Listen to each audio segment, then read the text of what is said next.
So we're here today, obviously, because the city council and the city staff seem to have a sweetheart deal going on with Eugene Seymour, Mitch Myers, and developers in general in this city.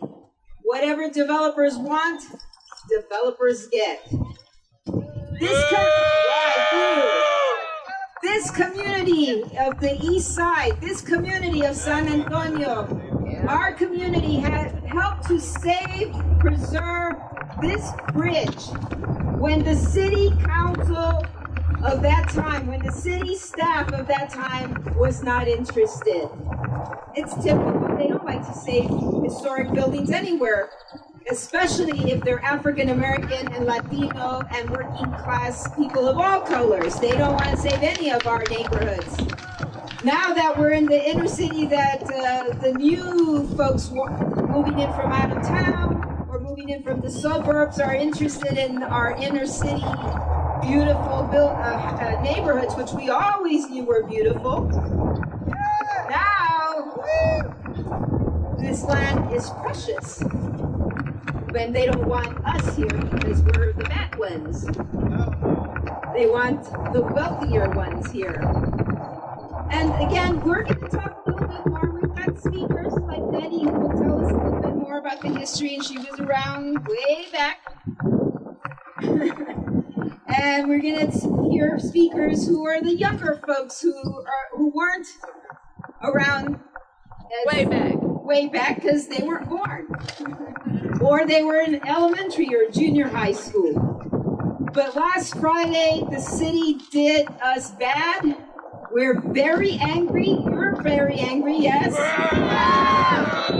And we just couldn't wait longer. We just want to hold the city council, who has been negligent, who has just said, I can't do nothing. It's up to the District 2 guy. That guy has a conflict of interest. He was the lawyer representing Eugene Seymour when we went to court. That's right. So the city council has to do something. Last year, when Nuremberg was running for mayor, we had a mayoral forum at the Esperanza. All the candidates, there's one here, Mr. Lucky. And we said, what will you do? Will you help us save this bridge? And they had to put up a green card or a red card. Mr. Nuremberg put up a green card. He said he was going to help us save that land below the bridge to make it a community park. And he has reneged on that promise. And he's absent. He's an absent mayor when it comes to this issue. He's just hiding behind his other chiefs of staff.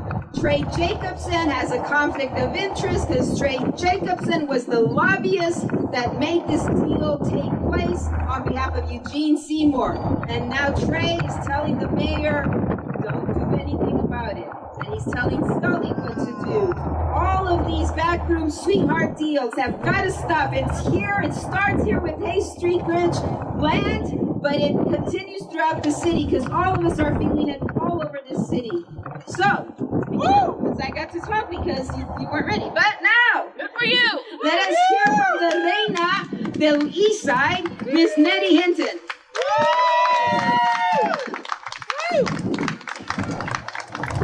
How y'all doing? I hope you're mad. Yeah. I hope you want to take action. Now, I'm 79 years old. As of January 12th, I'm a Capricorn, and I don't mess around. I was born on the corner of Alden and Center Street. I am from this community. I am of this community. I graduated from St. Peter Claver Academy, right on the corner of Live Oak and Center Street, and the nuns just celebrated their 125th anniversary of beginning a school for black children of emancipated slaves so they could have a superior education. And I'm a product of the Sister of Holy Spirit. I'm channeling Reverend Mother Melvin. She was one bad broad. I am, proudly to say, the first African American from San Antonio, Texas, to earn an undergraduate degree from the University of Texas January of 1960. I taught school here for 3 years at the segregated Abraham Grant Elementary School on the west side, 5th grade. And then I went to Washington, D.C., and I marched with Martin Luther King, and I was on the wall in 63 when he gave his I Had a Dream speech. I have been in the fight a very long time. I tell people that when Dr. Walton came around the corner to our house on the corner of Olive and Center Street to birth me, he got my job description from God, and it said she's going to be a hellraiser on earth so she could deserve heaven in the eternal life. Now, this is what we need to do, San Antonio. This land here, I sat in Berkeley Dawson's office with a gentleman who just passed away a few weeks ago, and another member of the Conservation Society, and we convinced the Dawsons to donate this land to the city of San Antonio, so that once we got the bridge restored, and it became a part of the Howard Peak hike and bike trail, connecting the museum reach of the San Antonio River through Dignity, across the bridge, and over to the Salado Creek, that we would be able to have bathrooms, water, a palapa for quinceañeras, a place for the bouncy things, for the kinds of birthday celebrations that we have at Recreation Park, and at the very end, a skate park, so that our youngsters will not be endangered when they're skateboarding. That was our plan. Now, the city did not help us get the federal money to restore this bridge. Only when we, the Hay Street Bridge Restoration Group, were beginning to be successful and they realized we were going to get the $2.9 million to restore the bridge, did they decide, oh, we'll join with you. Because the feds say 80% is our money, 20% is somebody else's. So they did not want to be embarrassed by having people know they did not contribute. But what they did was, they forced us to sign a memorandum of understanding that said, you Hay Street Bridge people are really going to be the people responsible for the 20%. We just don't get the glory. But we said, that's okay. Mr. Dawson said, name the park after the family. We said, fine. The railroad gave us the bridge. Conservation Society gave us $50,000. The civil engineering and structural engineering community gave us money. Individual donors gave money.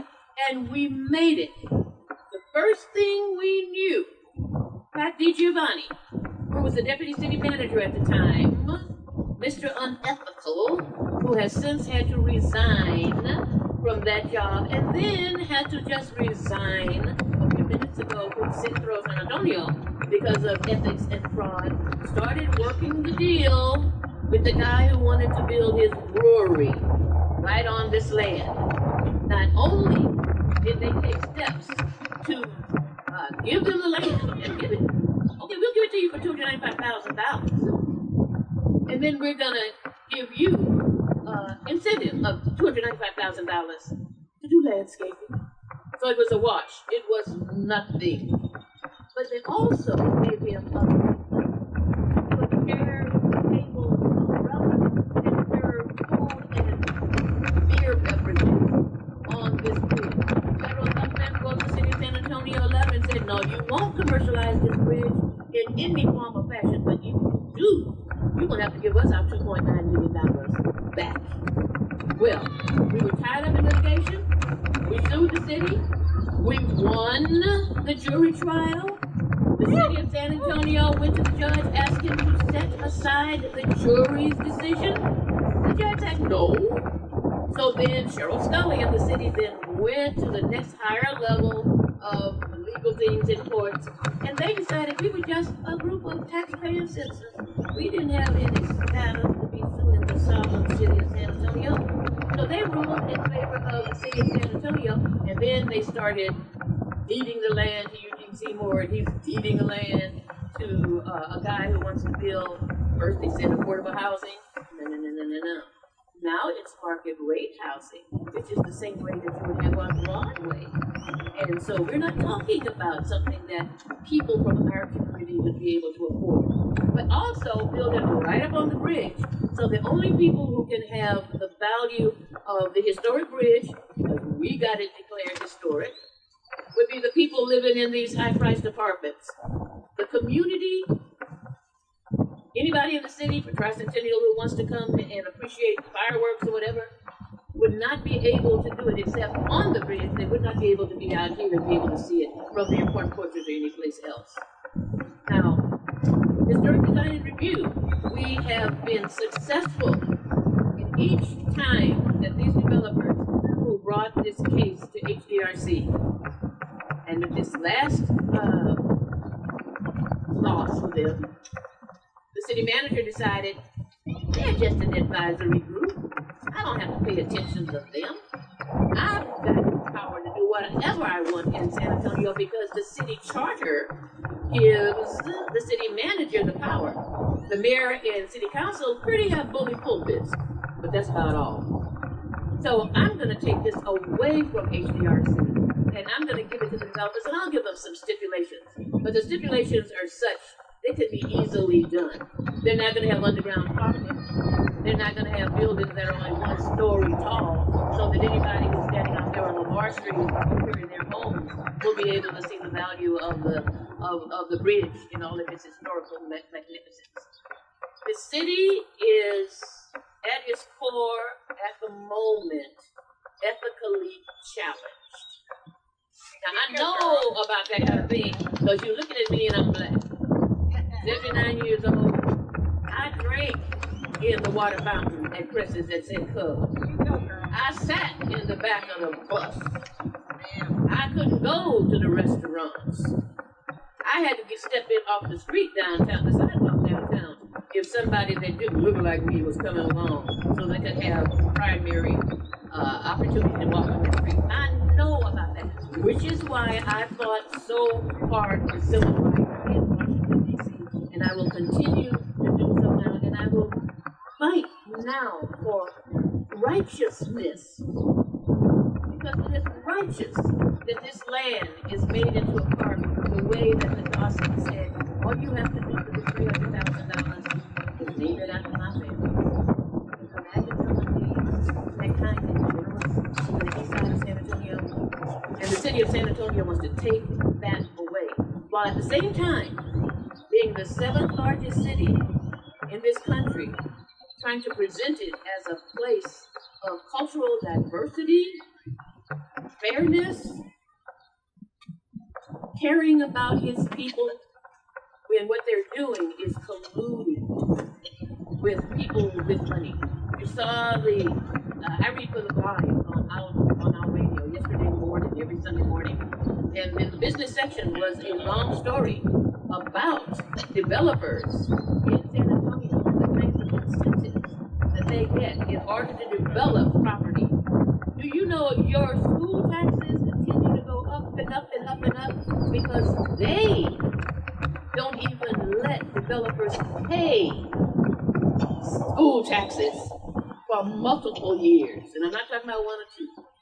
I'm talking about 20, 30, 40, 50, 60, 70, depending upon how important the guy is who is negotiating this for you.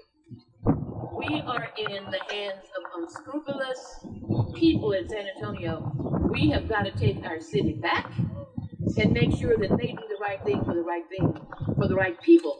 And those people are us, not the influence. So now help me welcome Daryl Stedman, and he'll tell you about his story and his father's story. I'm not real important, but the person that I represent is. My father, H. Douglas Stedman, saved this bridge. He passed away on February 12th of this year, and I buried him on March 7th. The night before he passed away, he made me promise that I'd carry on the fight. His last words to me were about the bridge work. And if Express News is here, please get the quote right this time. those crooks of the city stole the land from the people. Not sold it, stole it. They didn't even have the common decency to make a couple of bucks off it. They gave it to Alamo Brewery, who then in his turn has given it to the bridge complex so he can make a little more money. No, this land was deeded by the Dawsons and Budco to the city people of San Antonio to be a park. Just like Union Pacific deeded these bridges to be an access from downtown to the east side for the people of San Antonio. Mayor Nuremberg, if you're listening, you need to do what you said you'd do. Make San Antonio the city the people deserve.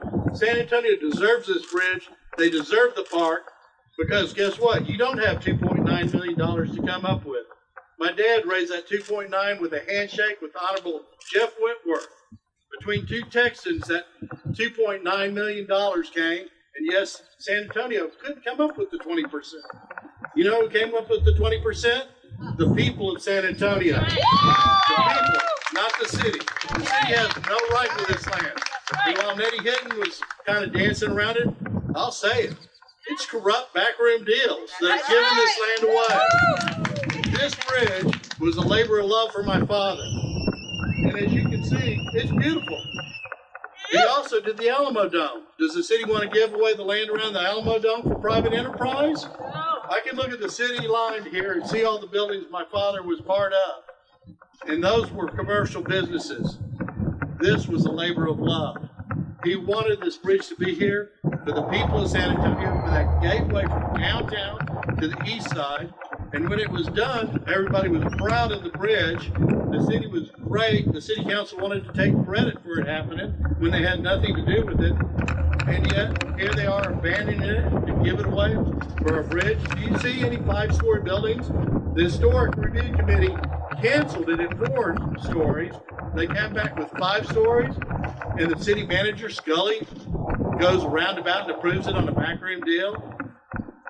I don't know what else to call it except corrupt. So please, if you have any sense of power, call your councilman, call the mayor's office. Please try to kill this deal so it can become a park just like it was always intended to. My father worked on this deal for over 2 decades. The developer was whining at the historical meeting because he had worked on it for 3 months. My dad was working on this bridge over 25 years to make it happen, not for himself, but for the people of San Antonio.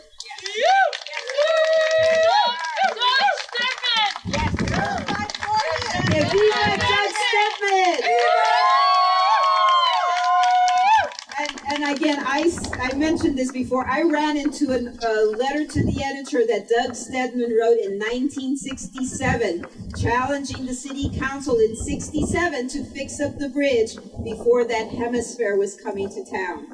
That's 51 years ago, right? So now we're celebrating hemisphere. So it was 20 years, but it was another 30 years before that. Help me welcome Marlon Davis, who's an Eastside resident and an amazing organizer.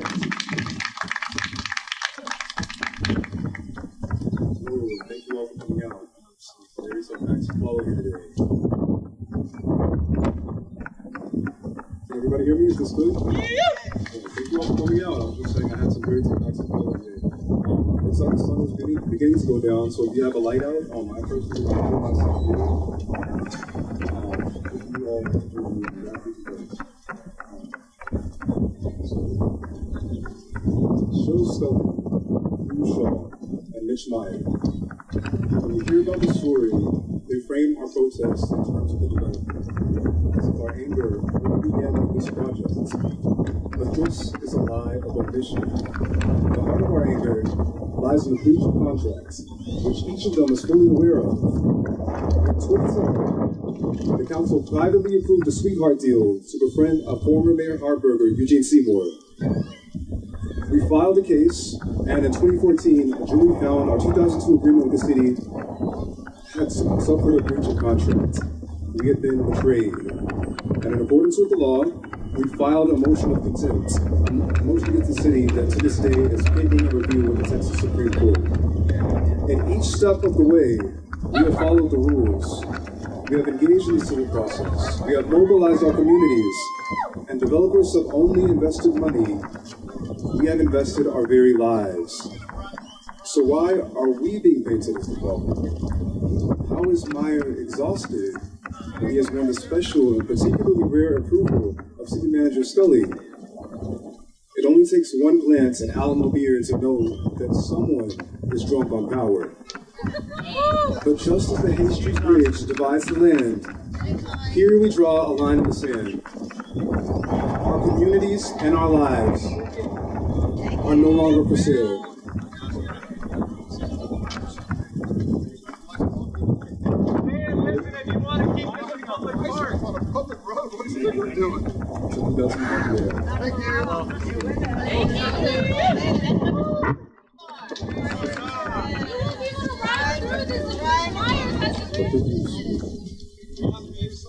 Just as we've gathered here today with these small lights to guide us, we can take these lights back to our respective communities. What starts as a spark can grow into a wildfire. Tonight, our collective light is symbolic of the city burning its bridge with its community. And tomorrow, we stop burning and we build. Yes. We build bridges to Soapworks, to Town Center, to Mission Reach, to Essex. If the city has chosen to prioritize private interests, then we will support public interests publicly.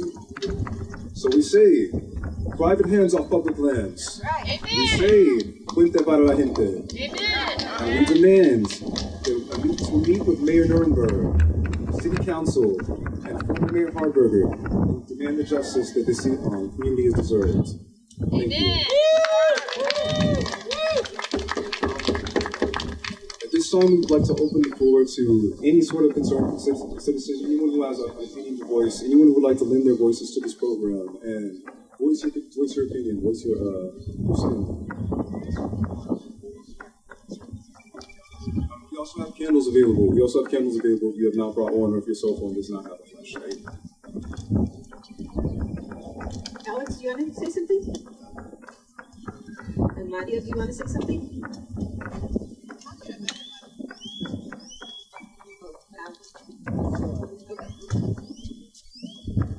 Well, they say this is a great big city, but at this moment it seems to be a city without a heart. That's right. And, you know, when this project first came to being, I was on the city council. I was a city councilman for this district. And I was originally not in favor of it. As a matter of fact, I suggested that the whole thing be torn down. And a guy by the name of Charles Middleton came to me and he said, hey, you know what, Silas, we can make a bridge that goes over the railroad tracks because the railroad tracks has always been a symbol of segregation. People of color live on the other side of the railroad tracks. And we can make a bridge, and people who are of a different social economic status, which makes it a bridge against classism and a bridge against racism. And after he told me that, I said, well, I'm not in favor of tearing it down no more, because that made it a symbolic, historical reason for having built this bridge the way it is now in the first place. So I'm here just to say that Sheryl Sculley, I mean, the mayor, I think, met with people, Councilman Shaw met with people, but I don't think, and correct me if I'm wrong, I don't think the city manager's ever been over here and met with anybody. Well, she needs to get off her high horse and come down here and meet with people and see what the people want as opposed to what she wants.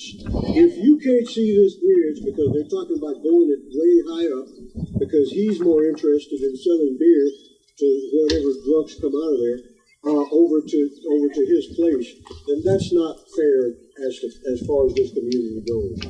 And then what Nettie Hinton explained of how it was developed as a result of those people donating the bridge and doing all that, and then to completely go against what those people stood for, I am just totally disgusted with the city manager. And so she needs to get off her high horse and listen to what the people say as opposed to what she wants to do. And that needs to happen. That needs to happen now and not later. So I'm totally in favor of preserving the integrity of this bridge. in favor of preserving the integrity of what the people want and not what the city manager wants. And so I will be glad to lend my voice to this effort to preserve the integrity of the symbolic reasons for this bridge having been renovated in the first place. Thank you.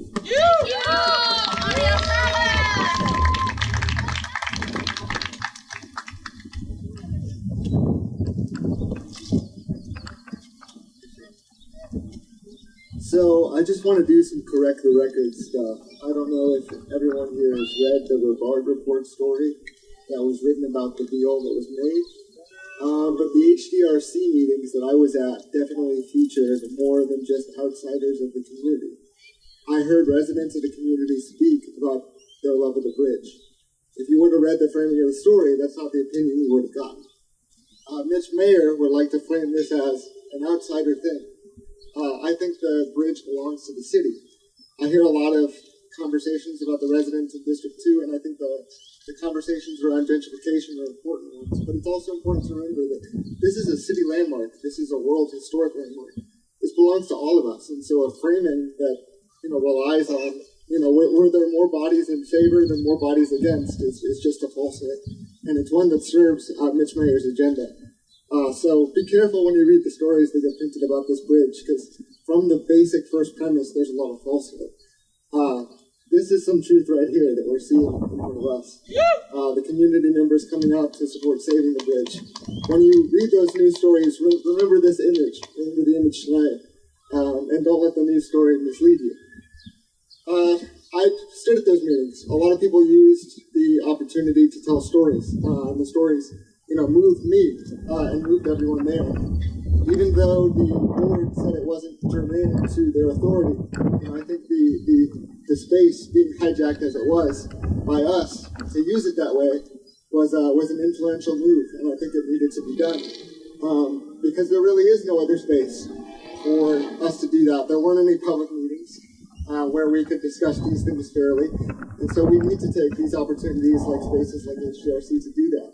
And if you would have been there, you would have seen, 40 or 60 people for and very few against. And the new residents, they say, we need more eyes on the bridge. This is why we're talking about expanding the conversation to gentrification. Because we know things like more eyes on the bridge mean, dog whistles. We know it means, we're afraid of the vagrants, we're afraid of our neighbors. They don't see public activity as public activity. They see it as, latent crime or vandalism. I don't know if this looks like vandalism to you. This looks to me like a community meeting on a beautiful night. This is the kind of stuff that they're very hostile towards.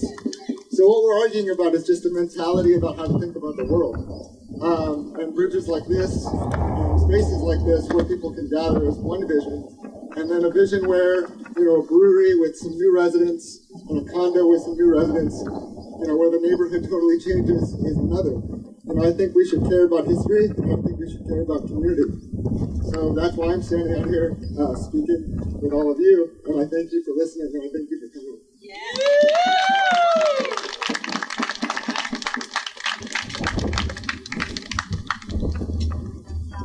Good evening, everyone. Selena Santibanez. I am actually the one that lives over the bridge and over the railroad tracks. So I still live in a neighborhood, Harvard Place, East Lawn, next to the AT&T Center, where our property value is decreasing, and where on the other side of New Braunfels, property is at the highest in all of the city. So it bleeds into gentrification, and it is right here. It is right at our doorsteps, and this is it.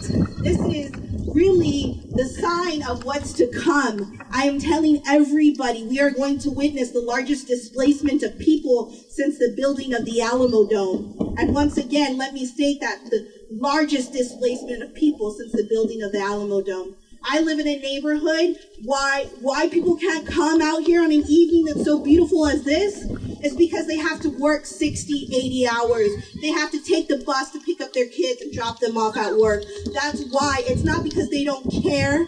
It's not because they don't want to be here. They just don't have that privilege that we all have being here ourselves.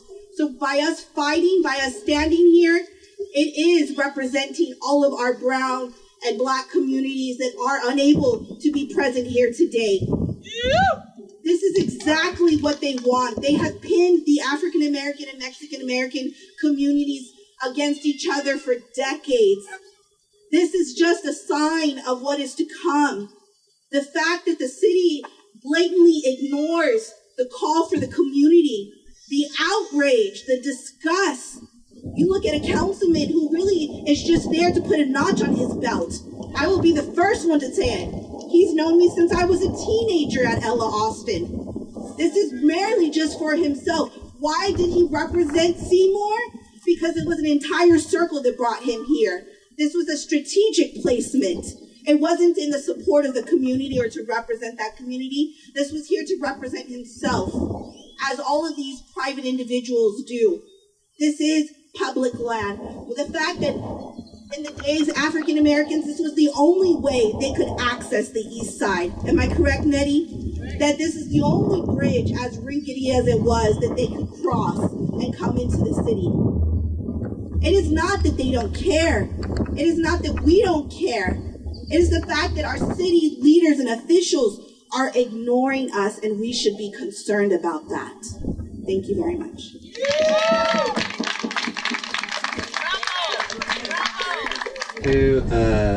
So we went through this public process whenever we talked to District 2, and we're looking at people that we needed to really start connecting with to make sure that these things happen.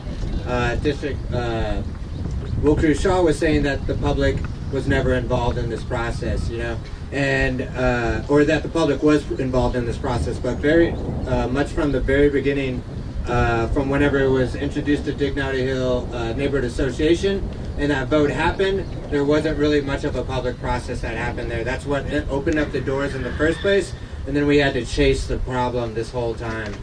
And whenever we even started getting involved in having interactions where they were involved with the community process, it still shows that even in HDRC, where we had 20 people show up the first time, 50 people show up the second time, the situation is growing. This is the #1 spot for Instagram photos. You know, it's the #1 spot on OHP's viewshed agenda and priority list. It's in the middle of the lawsuit. You know, there's all these things that are showing that this is obviously something that the community has demanded. To make a decision like this is going against all that, and it breaks the whole public trust system. So we need to keep in mind that this doesn't break what we do. We still need to keep being out here. We still need to be present like today. We still need to participate in the same way. So thank you all for coming out. We still have some time. If anybody else wants to add some more things, can come forward.